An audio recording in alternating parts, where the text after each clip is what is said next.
is the 25th of August, and I don't even know what day of the week it is today. I think it's Wednesday. Please, I think it's a Wednesday. Wednesday. Let's go with Wednesday, shall we? Is it Wednesday or is it Tuesday? Oh, I don't know. See, this is where I'm at now. I can only tell it's the date because it's in the bottom of the screen. Welcome to the Skeinz Diaries. I hope you're having a fantastic day. It is another glorious day in the bay here for us today. So it is a great, hopefully going to get out Wednesday. Thanks, Vicky. Yeah, I know. I'm all over the show. And I've been running around this morning so busy, and I'm going to talk about that a little later on. But it is so good to be here this morning. Welcome along. Come on in. It's great to see you. And I have to firstly thank Glenys Pode from Marja Craft. The wonderful Glenys sent me a text over the weekend, and she said, Marie, I've got an idea for the Quarantine Diaries. I've been doing a lot of spinning, but I've been doing a lot more knitting than I usually do, and I am getting sore wrists and aches and pains. You should find a physio to talk about that. And I thought, that's a really good idea. So I went to the speakeasy because that's where all the good people hang out, and I said, have we got any physios in the house? And Patrice, Guise, said, yeah, we do. And here she is from Winton and Southland. Hi, Patrice. And of course, I've seen you in the speakeasy all the time, but you tend not to know what people do of a day job. So there you go. Thank you for coming along. Oh, you're welcome. Yeah, so how's it all going? So you are in Winton and Southland. So how is everything down in the deep south? Oh, pretty quiet. Lots of lawns being mowed in our street for the last week. Yep. Yeah, it's all good. I know, it's so funny, isn't it? You just, I'm in a situation here at the moment with the neighbours. Our immediate, we're on a back section, but our immediate next door neighbour over the fence, which last lockdown, there was lots of over the fence conversations that went on. Well, that has all been cleared because she's building, so it's a big vacant lot. So it's sort of like, I feel like a meerkat, and because I'm on a back section, every time someone walks down sort of the footpath, I'm sort of, oh, who's that? Who's I know, it's crazy, eh? It's just utterly nutty, but that's what you do, isn't it, during lockdown? So it is so good. And I'm so thrilled that you've been able, she did take a little bit of convincing, but I'm so glad that you've come along because I think we're going to have an absolute blast with this. But before we get started, I love what you're wearing. What is that and what have you knitted that in? It's glorious. This is my ranunculus. Oh, fabulous. Ranunculus. Love it, absolutely love it, and it's knitted in cozy double-stranded with the green Whisper Fine mohair. Oh, so that's the verdant Whisper Fine with the no, yes, because of course I'm doing the shoji and the blues. Yeah. And now, so doesn't the mohair make the most incredible difference to the handle of the fabric? It's amazing, isn't it? And the look, it's got this almost like a soft halo glimmer. Yeah, it's not a shine, but it just picks up highlights in the cozy. It's amazing. Yeah, it is amazing. I did one in the blue, the two blues, like the Whisper Fine and the sort of that aqua. The aria is the Whisper Fine and the cyan is the blue. Yeah, that's what I'm doing too. Yeah, really gorgeous. Yeah, and there's also too, as I was saying with the shoji, and you can see it too. You're sitting in really good light, so it is coming up on the screen. Is that because of the wool? The wool sort of has a deeper tone in the green, and both the cozy green and the verdant that you're wearing, and the cyan and aria that I've done, both use exactly the same dye recipe, but because of the fiber, it takes the dye up slightly differently. So the wool is slightly deeper and richer, whereas the mohair, as you said, it's got just a little bit of a gleam to it. So it gives you this really gorgeous sort of tonal effect on the finished fabric. I just love it. Tonal with a sheen almost. Yeah, and that's the kid mohair. Sorry, I'm just moving some plastic bags because my dog is literally sitting right behind us, and he's likely to jump up on the bed and jump into the middle of plastic bags, aren't you, buddy? So welcome along this morning. And how's the household going in terms of what are you doing to keep yourselves occupied during lockdown? My husband's been banished to the shed, and if we didn't have a shed, it might not be quite so good. But we've got a shed. I've been still working from home, doing sort of telehealth sessions as secretary, which is not nearly so busy as being at work, but it's much harder because you're doing it at a computer screen. You can't actually touch people, which is what physios do a lot. Yes, yes.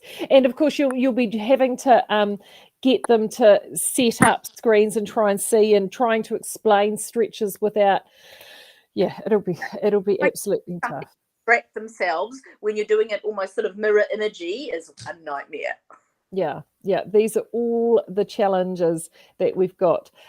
So that's why we're here. So and it was a great thing that Glenys brought up. So as Glenys said, she's doing a lot more knitting. She's getting aches and pains and getting RSI sorts of things. So talk us through some of the, because this is what's happening. We're either doing a lot more knitting because we're at home.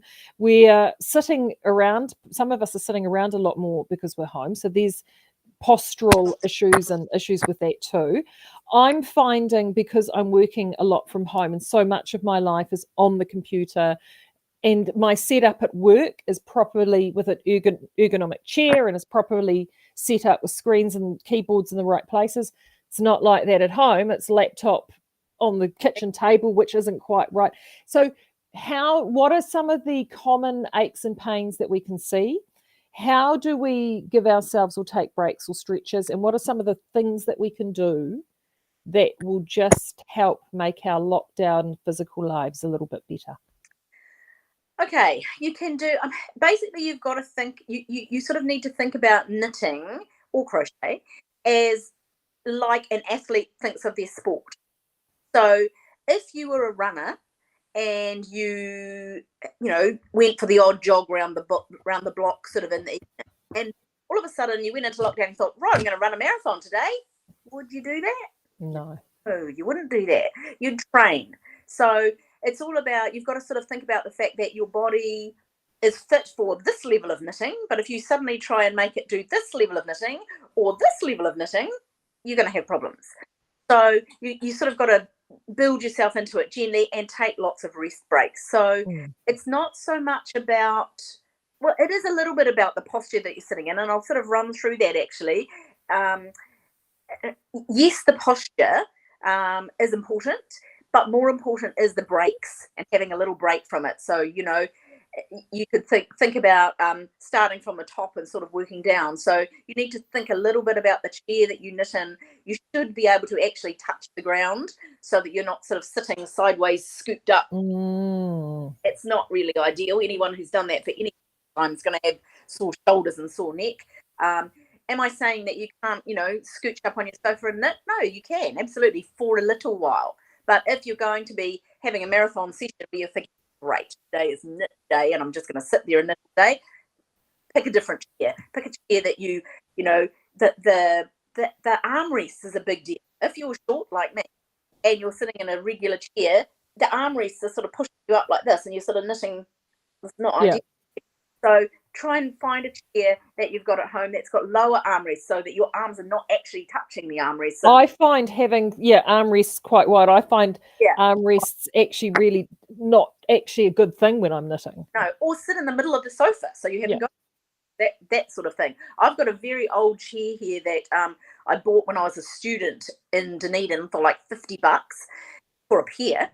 Great chair. It's got low wooden armrests and it's quite sort of structured, and it's been recovered like 4 times in its lifetime. And it's great for that. So ideally it should be a chair that you can put your bum right in the back in so that your lower back is supported by the backrest of the chair. Your feet should be sort of firmly on the floor so that the weight on your feet takes a little bit of the pressure off the backs of your thighs so that you're not pressing down with the backs of your thighs with your feet dangling like a kid on a school bus. And it also takes the pressure off the discs in your back so that the pressure of you sitting is a little bit more evenly distributed rather than just plonked there sort of like that. You need to sort of think about the position that you're in when you're knitting or crocheting, the position of your joints, because primarily legs are okay. We've got the legs sorted with the position here. But if you think about where the angle of your shoulder, the angle of your neck, all that sort of thing. So, ideally everything should be in sort of body neutral, because even though when you sit and knit, you're static, your body is designed or evolved or whatever you like to move, not to be still. We are, as humans, designed to move. So if we sit statically for a while, it gets uncomfortable. We need to move. So just regardless of what position you're in, you need to move. I'll talk about that in a minute. I'll get back to the positioning. So you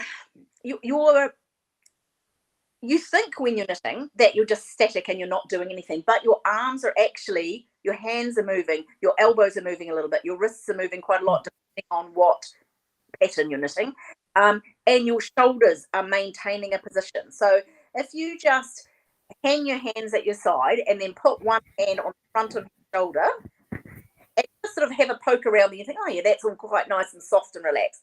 Then move your arm forward like 3 inches where it would be when you were knitting and feel the difference. There's a tiny feel that working there. So it's a smaller degree, but it's like holding your arm out to the side. It's fine for the first 10 seconds or 5 seconds. And then you start thinking, oh yeah, I can feel that. That's working quite hard now. Because this is where I've been getting the ache. Yeah. Is right there and there. And you've just explained that beautifully. Static holding is just as hard as actually doing this. It's actually probably harder because you're maintaining that. So to make your muscles work that little bit to hold it there, the muscle needs a blood supply, it needs a nerve supply, and the contraction of the muscle squashes those a little bit and makes them work a little bit harder, which is why you can do that for sort of quarter of an hour or 20 minutes, and then you need to stop. You need to drop your arms down by your side. You need to flop your hands so that your hands are sort of all floppy like this down at your side. And, roll a bit, move a little bit. Okay. Get up, you have a drink, something like that, just so that you get out of that static posture. And so, most of us are well aware and comfortable with the position that we knit in, and that's fine. And if you're holding it at that slight sort of 5 to 10 degrees of forward flexion, that's the way you've got to knit. But it's the maintaining it for a long period of time, has a drain on the blood supply and the nerve supply, and you start getting that sort of slightly dull ache, and then you might start getting a little bit of finger pins and needly tinglingy feeling. If you're getting that, stop knitting. Just go and do something else. Scratch your head, roll your arms around a bit. Any movement will be good. Now, Alison is asking, what about a footstool? Putting your feet up on a footstool. If you're short, like me, and when you sit with your bum at the back of your chair, if your feet cannot fit comfortably flat on the ground, then yes, get a box, get one of those little things that kids use to learn to pee it, one of those little hippopotamus thing, and put your feet up on it, a shoe box, something to just take some weight on your feet and less weight through the back of your thighs. That would be a great idea. The thing with different styles of knitting too, whether you do continental or whether you do English, you're more likely to get, different types of injury. Continental knitters, because of the way they knit, they take a lot of stress on that left index finger. So that's where the tension is happening with their knitting. Yes, it's sort of this sort of tensioning. If you're a good continental knitter and you can have a very small amount of working yarn, then there's less. But if you're not quite so practiced or not quite so have got quite such a perfect technique, and you're sort of holding your hand out like this, the muscles that work your finger originate here. So lots of continental knitters get that real ache right up through that because they're holding that, they're using that. And even though it's like, oh, it's only your finger moving, just to move your finger like half an inch takes about a pound of force pressure, which is working up here. If you're holding it at 4 inches, that's 8 pounds of pressure. Wow. But hour upon hour upon hour at a time, it's not really surprising that your elbow goes, nah, had enough of this game, thanks. She's also asking, she gets a sore neck from looking down at the knitting. Should she put more cushions behind her and lean back, or what would work for that? No, because you still want to, well, you can do it that way. I mean, I can knit in a lazy boy sort of semi-reclined, which is quite good. The key thing is if you're doing a really complicated, some sort of yarn overy, patterny, lacy thing, well, you'd probably have to look at your knitting. But if you're just doing nice, simple, a row of knitted or row, your fingers already know how to do that. Unless you're a brand new knitter, a really good thing is to get used to maybe watching the TV or a podcast or whatever, and just practice not looking. Because if you think about, oh, I can't do it because I've got to look at it. If you sort of forget about that and just let your fingers do it and just gradually lift your eyes, muscle memory, your muscle memory will do it all by itself. And if you hit a problem, look down. But otherwise, just look when you need to look. So it's that constant, if you're doing, looking down like this, your head weighs like a bowling ball. So the normal neutral position of your head is your spine is up like this, and your bowling ball of a head is sitting on top of it. And if you think about like a basketball balancing on a finger, if it's balanced, beautiful, no problem. You can spin it there quite happily. But as soon as you start looking down, all of that weight is going on all of these neck muscles, and it just can't do that for an extended period of time. So just look down when you need to and try and sort of look more or less straight ahead at the time. Yeah, I know one of the tricks I employ is because I tend to do like just little snippets here and there. Like a really classic example this morning is that I woke up quite early this morning and I grabbed my knitting, made a coffee. I thought I literally did a couple of rows, then I got distracted with sort of work stuff, and I actually spent half the morning carrying my knitting around from one place to the other. Literally only knit 2 rows. It's like it was a bit like my Linus and my blanket. I just had to move it around. But then I have other times where I think, right, I'm actually finally going to sit down now and I'll watch a show. And this is the really good thing, I think, with being able to binge watch TV shows, is that you have the ability. A lot of those shows are anywhere, but most of them on average between 40 and 50 minutes long. And that's what I will do, is I will say to myself, I'll sit there, watch a show, and then when the show is finished, I'll make myself get up and do silly things like that. That's my take a break, grab a glass of water, let the dog in, let the dog out, let the dog in, let the dog out, change the washing, and then sit back down again. Yeah, so that sort of timing is about right. Yes, interesting. If you're watching on demand or actual watching live TV, which not many people do nowadays, that's quite good timing just to have a little circulation break. So stretching break, moving around break, 40 minutes is okay, but about 15 to 20 minutes, you need circulation break. So you need to put the knitting down and just roll your shoulders and sort of loosen up your hands. Sort of, put them down at your sides and just do this with fingers, so that you're not holding for 45 minutes is quite a long time for your fingers to cope with that. So it's great. The other thing that you could do, if you're like me and you watch streaming stuff, there's no ads, there's no break. Watch episode after episode after episode after episode in the evening when you're sitting there watching your TV. But and we've all got our lovely little knitting posse that everything's right there, and you've got a table there, and you've got all your notions there, and everything is right there. Don't do that. That's because you never get up. You never have to get up and move. So ideally, you should put the crochet hook that you use to pick up drop stitches right beside you. Okay, I'll let you have that. But if you need scissors or a needle, have it on another wee table. Have your remote on a different table, so you've actually got to get up to change the channel or get up to move on to the next show or whatever. Yeah, that's a really good piece of advice. See, I have pets for that, because that's always let them in, let them out, let them in, don't do that, put that down. What do you think you're doing? Get out of the fridge. Oh, that's the children, not pets. So there's that's sort of my savior. But I do notice it, like I notice it's not so much now that I'm in lockdown, because I am working, so I'm doing a lot of work while I'm at home. But when we're on holiday and we go away on holiday, that's when I notice it, because I have this absolute permission to stop. I do stop. I think, great, I'm going to get stuck into a project. And then I find that I'll go to bed at night and my shoulders are screaming. It's like, oh. Do what I say, not what I do. Exactly. And you do know all of those things, and it's I have definitely, and you do get knit fit. Yes, you do, absolutely. You definitely do. And the thing is too that knitting is fantastic. A lot of knitters say, oh, I've got arthritic hands. Well, yep, I've got arthritic hands, have done since I got diagnosed at 35.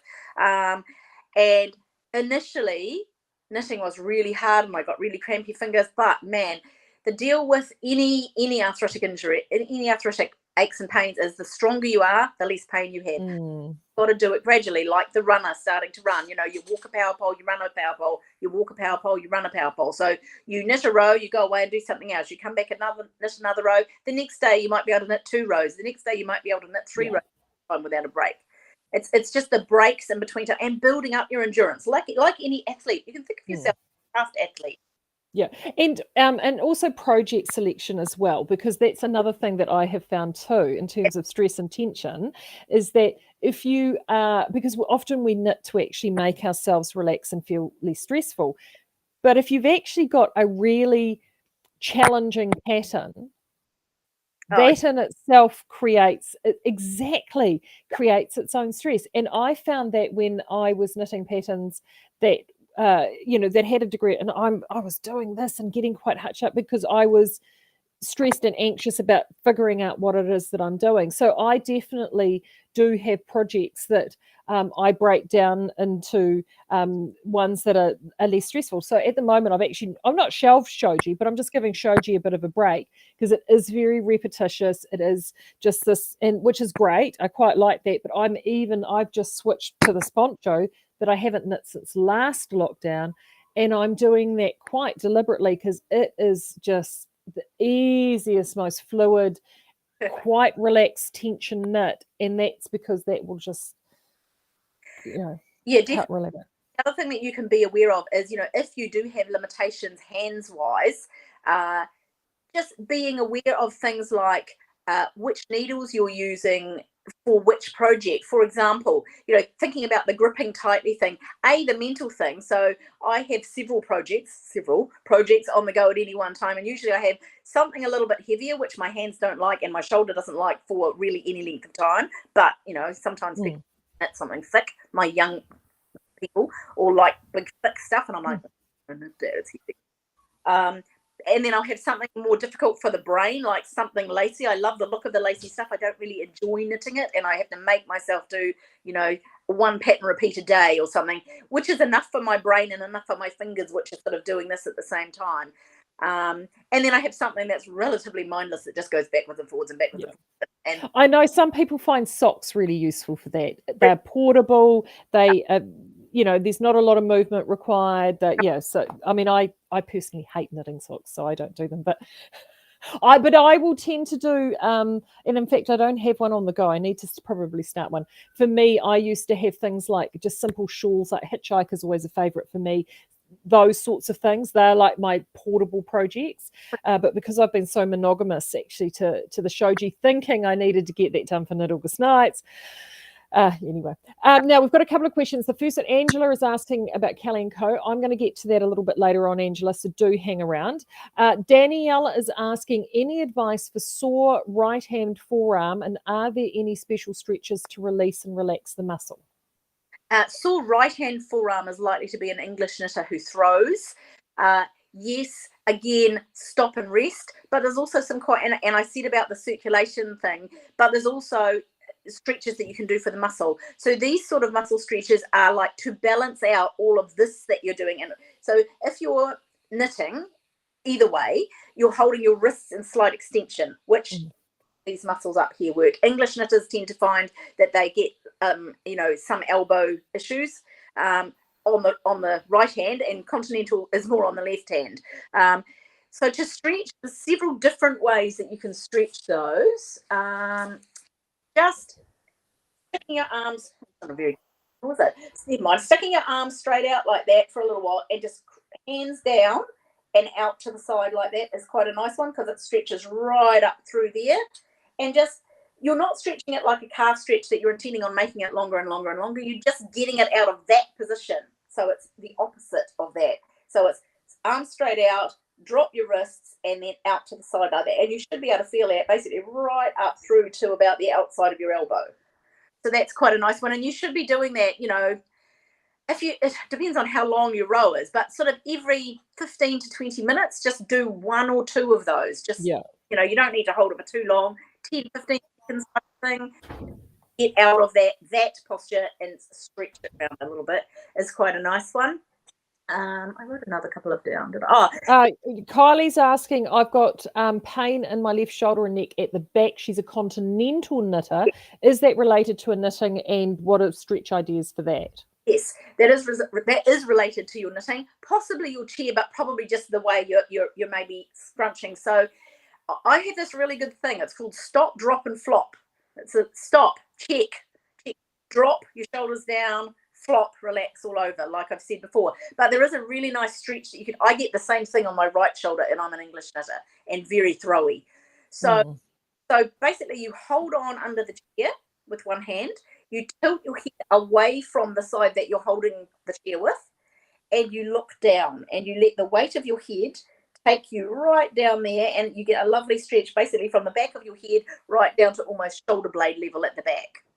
And you just hold that there and let the weight of your head take you slowly further and further over. If you don't hold with your arm under the chair, what tends to happen is you do this and your shoulder comes up. So you're really not getting a stretch.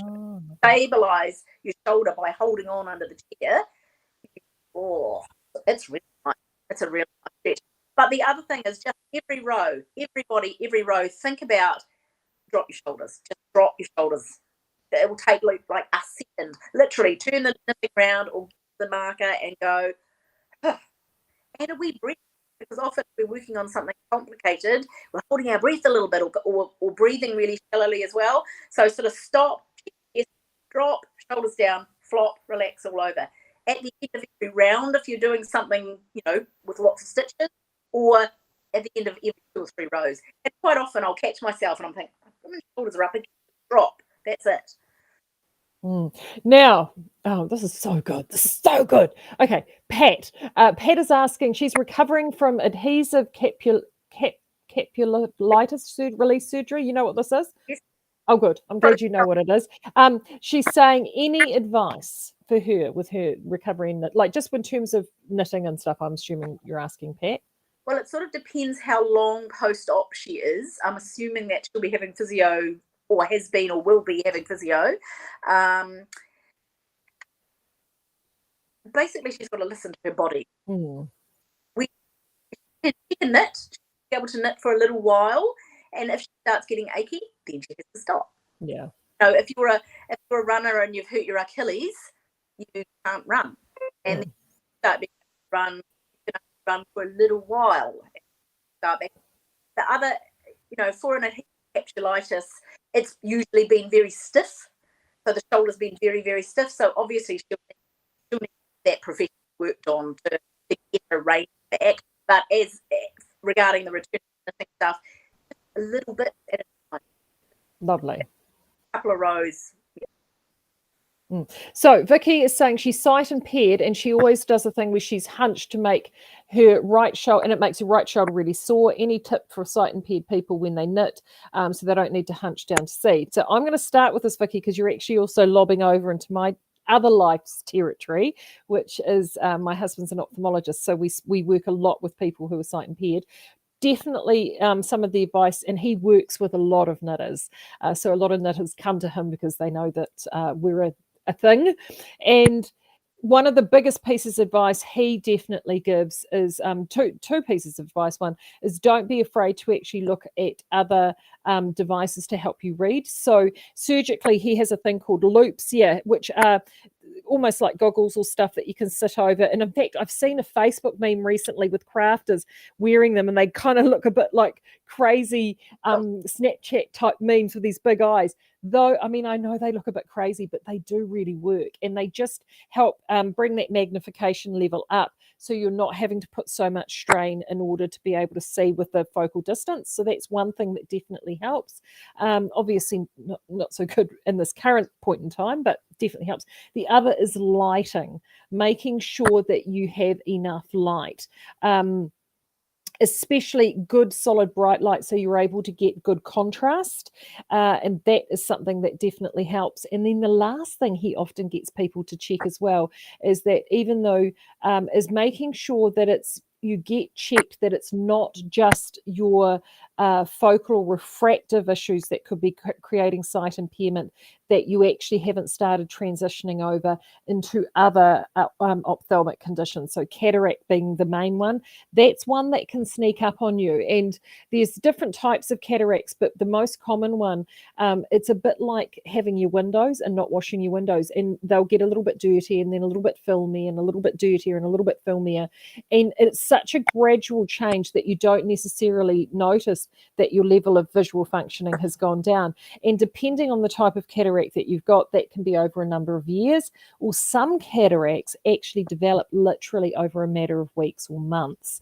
So always go and see your eye professional and get that checked out as well, particularly if you are starting to notice a deterioration. It is always good just to, do a double check on that, your refraction, and making sure that that's all tickety-boo, and then also getting a front to back and making sure that there's nothing else creating problems. Okay, so that's the eye side from me.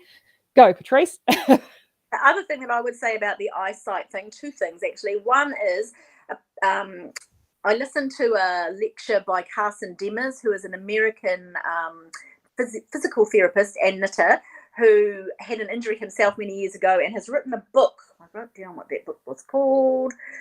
It's called Knitting Comfortably, The Ergonomics of Hand Knitting. And he did a masterclass on the wardrobe toolbox a while ago, and two of the things he said was, one is every 20 minutes or so you should take your eyes off whatever you're looking at close view and look far away, like look away out the window and focus your eyes on something much further away for like a few seconds, and get your focus away out there to stop you being constantly looking very close to you. And there's also, so that's the far, and also the middle distance stuff. So just look at something, I don't know, the other side, the other wall from you, and then way outside, so that you're getting those three different sort of viewpoints.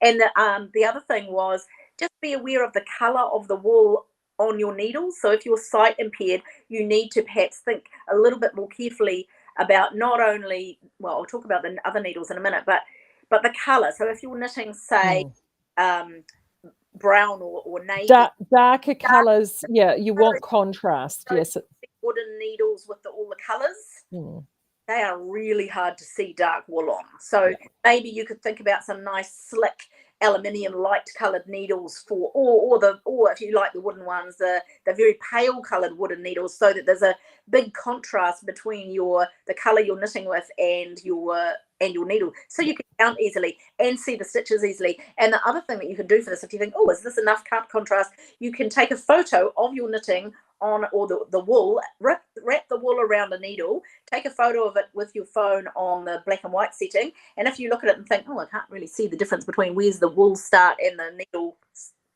it's not enough contrast, use a different. Awesome. Absolutely awesome. Jackie is asking, she's developed trigger finger on her left thumb from spinning. Any suggestions to help alleviate that? She's been wearing a brace for the last 2 months, but trying not to go in for a cortisone shot. She's been what for the last 2 months? She's been wearing a brace for the last 2 months, and she's trying not to go in for a cortisone shot. Yeah, fair enough. I get that. So... No, I'm not particularly familiar with spinning. I would say wearing a brace at night can be really, really good. So if you wear a brace in the daytime to do stuff, but wearing a little bit more of a solid brace at night puts that thumb in a really nice position. You can get the ones with the sort of the bar through there with the thumb, and then you've got that like 7 to 8 hours or 9, however long sleep of really nice positioning with your thumb overnight. And sometimes just that, people think, oh, I'll wear a brace, through the day so I can do stuff, and that's fine. But you tend to wear one that's a little bit more mobile in the daytime. So but just wearing that supportive, and you can get them. They've got a metal bar down through. Yeah, I was in one of those for about a year, so I know exactly. Okay. Well, you probably can't see, but I've got a delightful. I ended up having to have surgery, but that's another story. Yep. But that brace saved my life. It was the best thing. Yeah. And I'm hoping that you're already seeing a physio, because if you're trying to avoid a cortisone injection, or even a hand therapist, like there are several lots around the country of physio who specialise in hand therapy. They've done separate, going to see a hand therapist would be what I would recommend. Alison is asking, any stretch specifically for the inside lower arm? Yes. So the one that I did there before is more for the outside lower arm, but you can do the other way. So arm out straight, palm up, and that way, so that you're like, hang on, where are we? There. So like that, and then just a little bit of overpressure, and that should get right up the inside lower arm. Awesome. Oh, this is so good. Jeannie's asking, sometimes she gets soreness in her wrist and up to her thumb. Anything to help with that? So again, that one that we did first, like that, will help with that. But there is another one. I'll get myself angled here. So hand like this. Gosh, this is awkward. Thumb down. Fist around that and just tilt that way. That's with your elbow straight. I can't do that. You keep staying there like that, basically, and that is right down through there. And that's a really common, and that's another good one to do, as a break. It's sort of like that one, but it focuses a little bit more on the thumb if you keep your fingers round and just tilt down that way. I'm terrible at doing this sideways and forwards. Yeah. Oh, it's fantastic. So what have you got on your needles at the moment? What are you knitting? Well, what I've got on the needles, I actually just started yesterday, is socks. Your favourite, Marie. So these are, I'm calling these my mild rainbow ice cream socks. Oh, yeah, I'll say. Look at those. So this is Squishy McDo sock yarn, and it is I don't know what this woman does to her sock yarn, but it is the softest, most beautiful, and it's my son's lovely partner's birthday in about a week, and I was planning on making her a hat, but I made her some socks for Christmas last year, and she wears those socks all the time, and when I asked my son, he said, oh no, make her more socks, she'd like socks.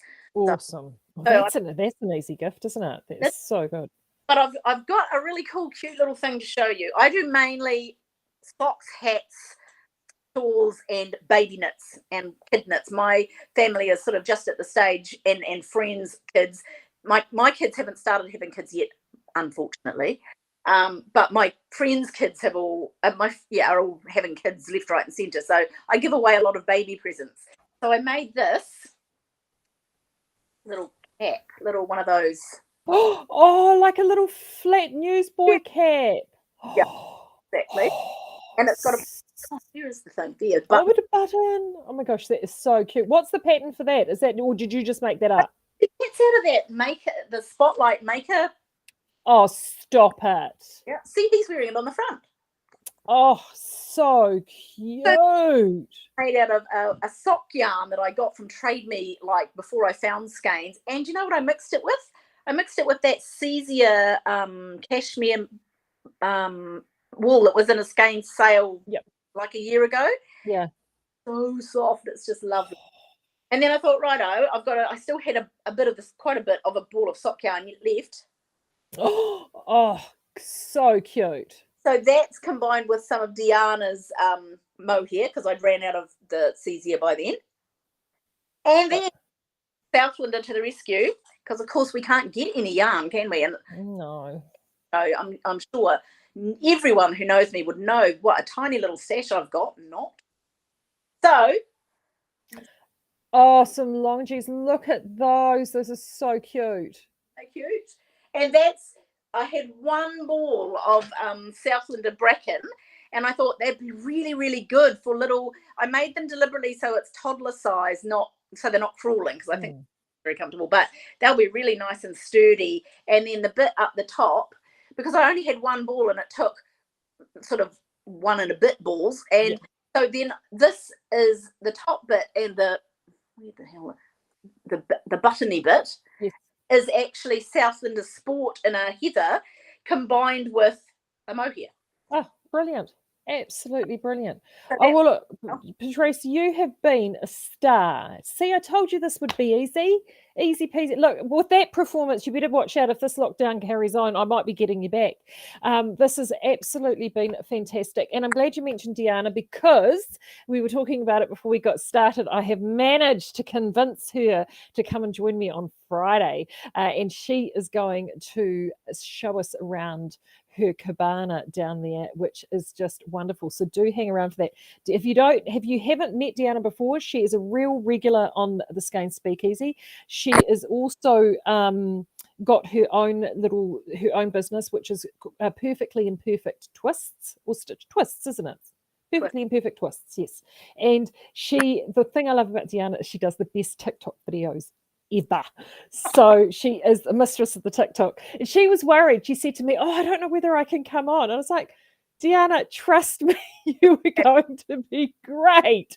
So I'm really, really excited about having her. So I just want to thank Patrice. Now, don't go away, everybody, because I am going to talk about Kelly and Co next, just before we head off. But I wanted to thank Patrice very, very much for coming along.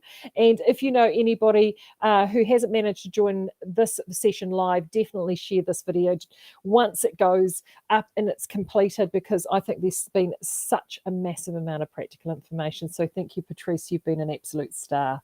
You're very So welcome. thank you very much. Oh, that's just been wonderful. I've loved every second of that. So Patrice has been great.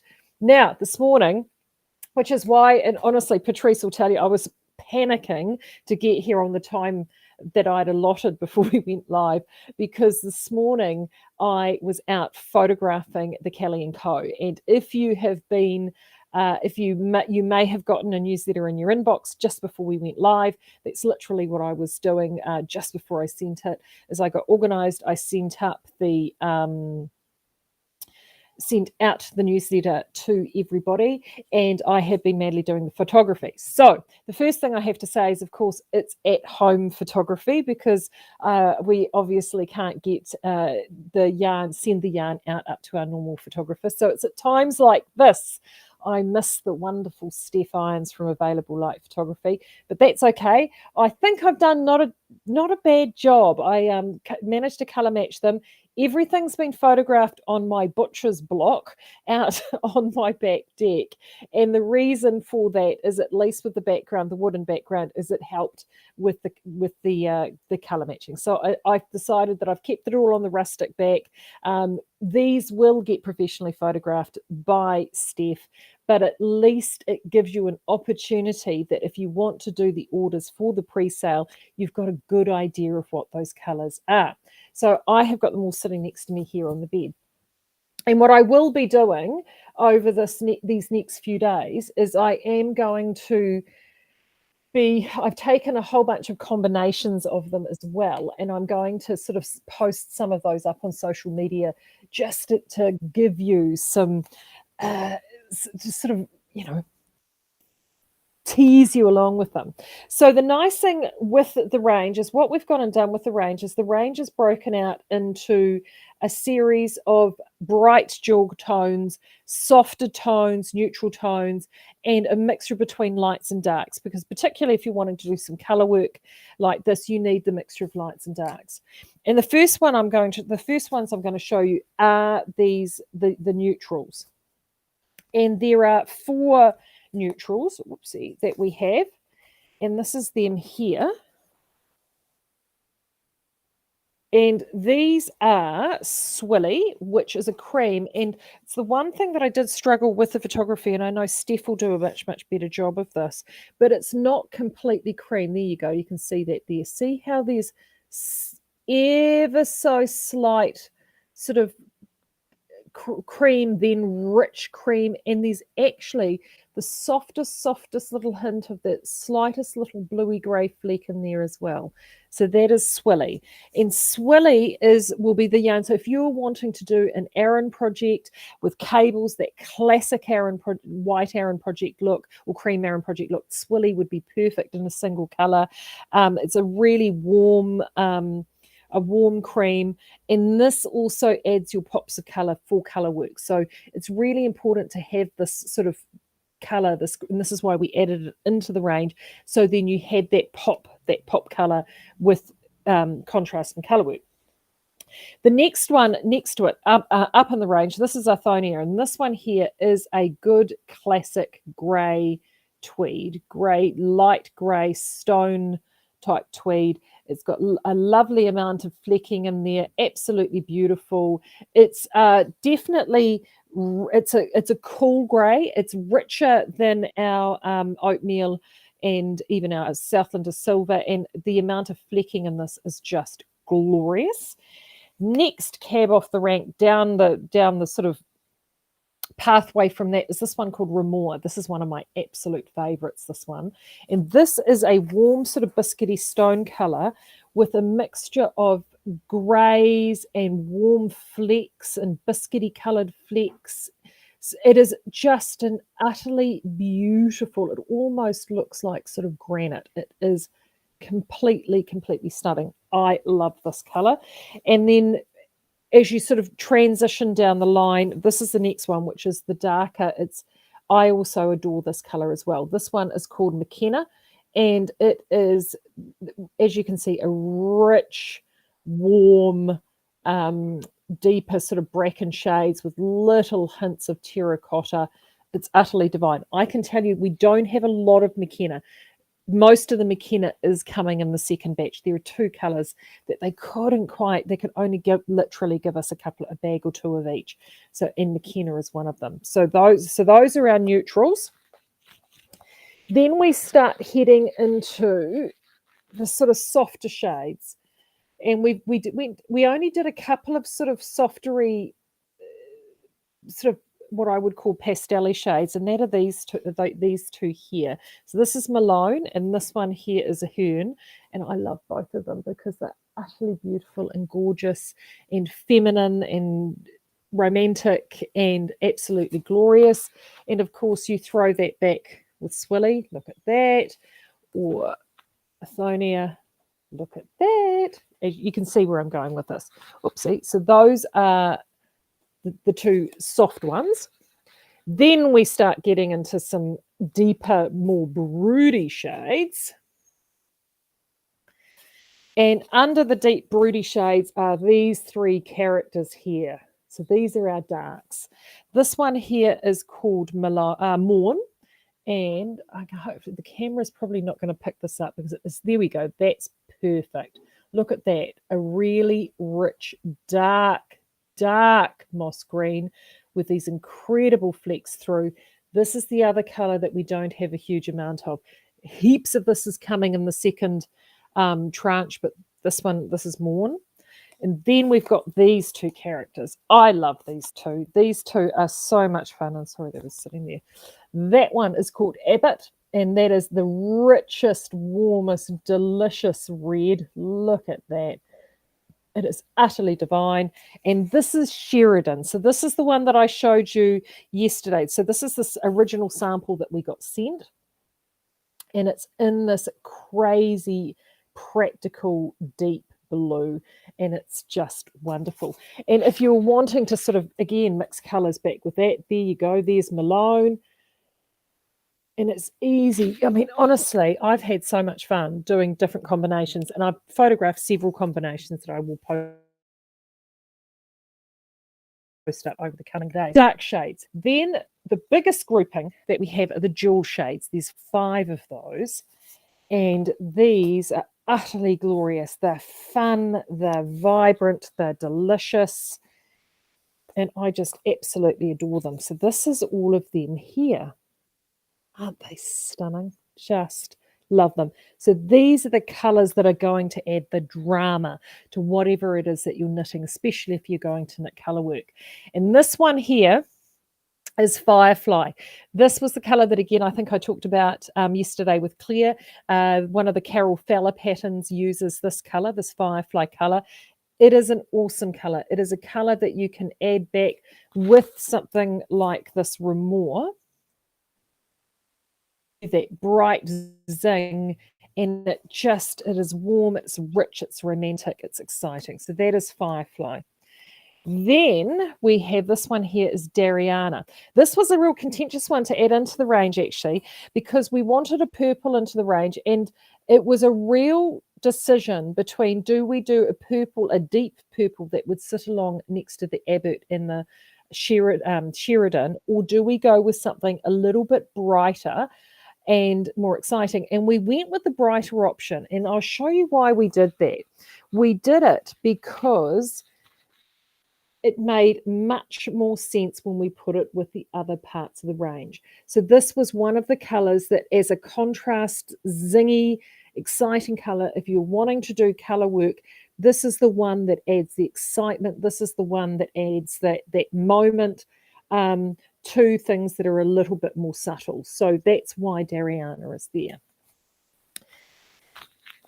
One of the absolute favorites for all of us, in fact, this was a color that I think all of us picked when we were going through that color wheel, was this guy here. This is Peacock. It's a rich, intense aqua blue. You can't help but love it. And it's one that just gives you so many different combinations, so many different pops of color. It is just a color that adds spice and fun and frivolity, and it's also one of the colors that have got really contrasty neps within the tweed itself, so that's why we chose that. And last but not least are these two here, which we adore them. They're sort of the peas and carrots of our pairings. They're two greens that we deliberately chose because we thought they went so fabulously well together. They're called Grainy and Lime. I've actually got a project lot of this. I absolutely love it. And I'm going to show you what I'm going to knit in this. These two here we just thought worked so fabulously well together. And they're the sort of colour that it didn't matter what you added to them, it would look utterly, utterly fabulous. They played really well with everything. I mean, this is the third. If you wanted to do the three greens together, look at that. Oh, stunning. So we have had so much fun with those. They are all up now. They're live. So that means that you are able to knit. Well, you're able to order those on pre-order. So they will be there available. And it means that this tranche that we have has all been air freighted out. So if one of the colors that we have sells out, fear not. All of the colors more of all of the colors are coming back in our second shipment, which is coming by sea. So don't panic if you miss out on this first pre-order.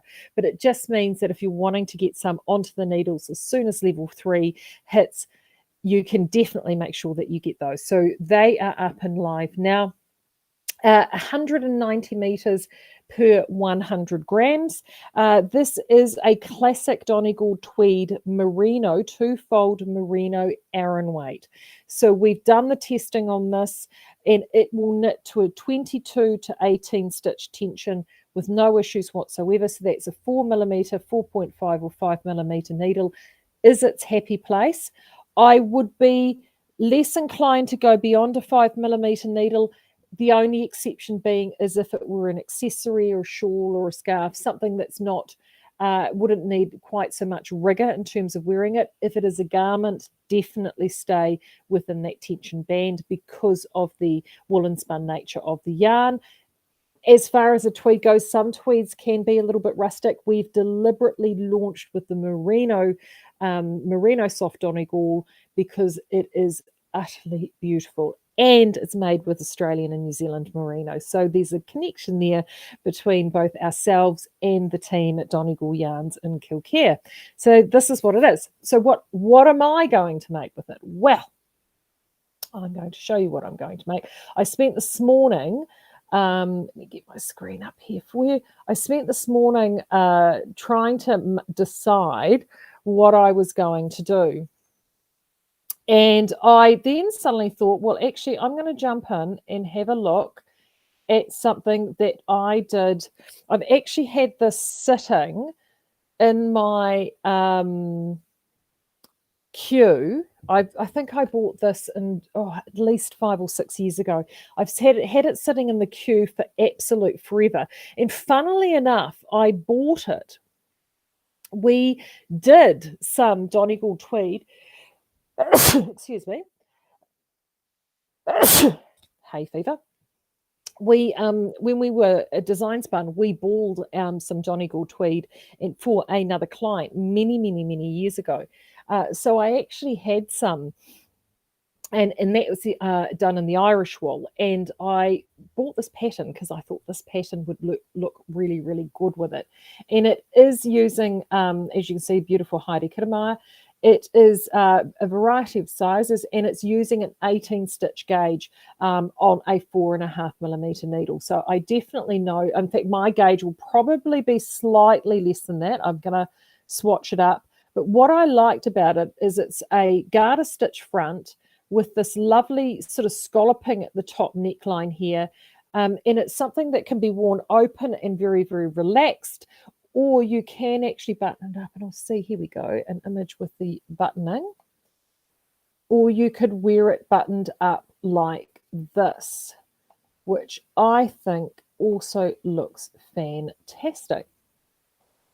So it is called Nanook, and it is by Heidi Kitamaya. I actually bought this in a bundle when I did Climb Every Mountain, and she had a bundle offer. So this was part of the bundle that I purchased. So I've decided to dig back into that Ravelry library and pull something out. So that is what I'm going to do with mine. I am really excited about doing that. Bex is saying, it is saying Alaska sweater to me. Absolutely, Bex. Absolutely. And if you don't know the Alaska sweater, I think is Camille Desca too. Ethan did one in Bohemia, and it would look amazing. It would look quite incredible. So yes, I would definitely say that. And Ethan was talking about, I think it was Croft as a yarn. If you look up patterns for Croft, it's a Shetland style yarn. I haven't dived into there yet. I've just had a look at some of the Carol Feller patterns. I haven't had a look at some of the Croft patterns, but I will. But I've even been looking at some other, like I've got the Jennifer Steingast on today. Now this pattern is Goldwing. It's she's written it for a DK yarn. I've done it in Southland to Sport. However, you could comfortably do this in this tweed and just up your needle size, check your gauge, check your knit maths, and you would easily be able to modify something like this. And Jennifer Steingast has a huge collection of patterns, all using colour work that really also do speak back to these woolen spun yarns quite well. I think the problem that you're going to have with all of these is actually narrowing down what it is that you want to knit. So if you haven't received in your inbox yet that newsletter, it is definitely out. If you're part of the newsletter, I'll see if I can, if you bear with me for un momento por favor, I will see if I can actually grab the link for the newsletter, and I will pop it in the comments here for you, and I can also pop it into the description later on. It is definitely worth checking out. So I quickly whizzed out to get that out to you as soon as I possibly can this morning. I was so determined to get it done. I've also got the remaining yarns for the sale. They are now there, which is great because I'm really excited about that, because that is, there we go. There, oopsie, there. Right, copy, multitasking, done. I didn't photograph those this morning. I just literally did the Kelly and Co's, but this is the beauty with lockdown. One has time. So I will be working on those to get ready for the sale. And in case you haven't caught up with the sale, is that the sale has been postponed until we're in level 3. So that's okay. Once we go to level 3, I'll let you know. We'll be off to the races, and there'll be new yarns getting loaded up. Helen's saying some of Wiseowl knit sweaters would look great in this. Yes, Cheryl's sweaters will look fantastic in these. So do look up Cheryl's at Wiseowl. Also look up, what I'll do over the next little bit is I will send out some pattern ideas. I'll go through and have a look at some ones that I think will work really well. The most important thing is it's there now and it's live. Right, I'm going to wrap things up. It's pretty much been an hour. Thank you again to Patrice. Tomorrow we are joined by Helene from Happy Go Nitty. Really excited about that. And as I said, we've got Deanna coming in on Friday. So still plenty of fun to be had here with the Quarantine Diaries. Until then, have a great rest of week. Take care, and I'll see you again tomorrow. Bye.